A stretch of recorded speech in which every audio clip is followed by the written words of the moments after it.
Hello বন্ধু, আজকে আমি তোমাদের শোনাবো এক চাষি ও এক জমিদারের মেয়ের ভালোবাসার গল্প।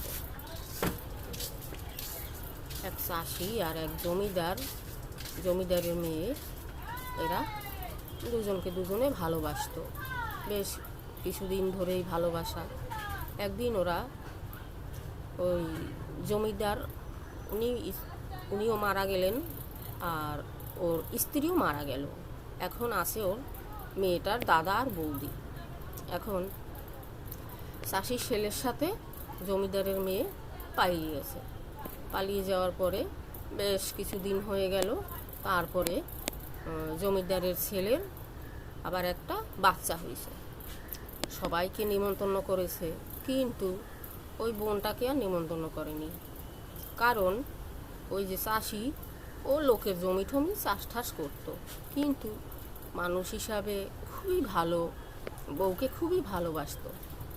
এখন সবাইকে নিমন্ত্রণ করেছে, বোনটাকে আর নিমন্ত্রণ করেনি। নিমন্ত্রণ না করতে একদিন ওই শুনতে পেয়েছে লোকের মুখে মুখে যে এরকম তো তোমার ভাইয়ের ছেলের তো বিশাল বড় অন্নপ্রাশন হবে, তো তোমাকে নিমন্ত্রণ করেনি। বলে কই না তো, আমাকে তো নিমন্ত্রণ করেনি। ওই বাড়িতে গিয়ে ওর স্বামীর কাছে বলল।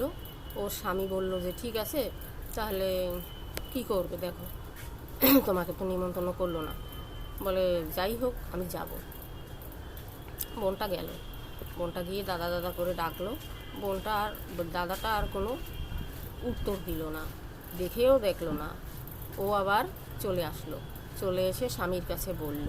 স্বামীর কাছে বলার পরে স্বামী বলল দেখো, তোমাকে আমি তো যেতে নাই করছিলাম।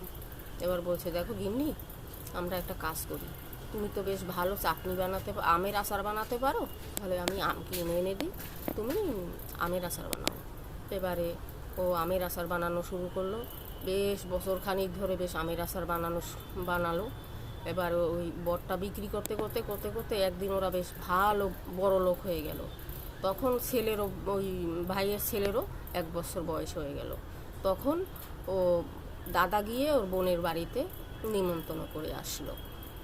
তাহলে দেখো, পয়সা টাকা এটাই কি সব কিছু?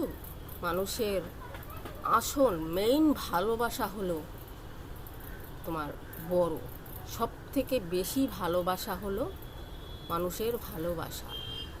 টাকা পয়সাকে ভালোবেসে কোনো কিছু হয় না।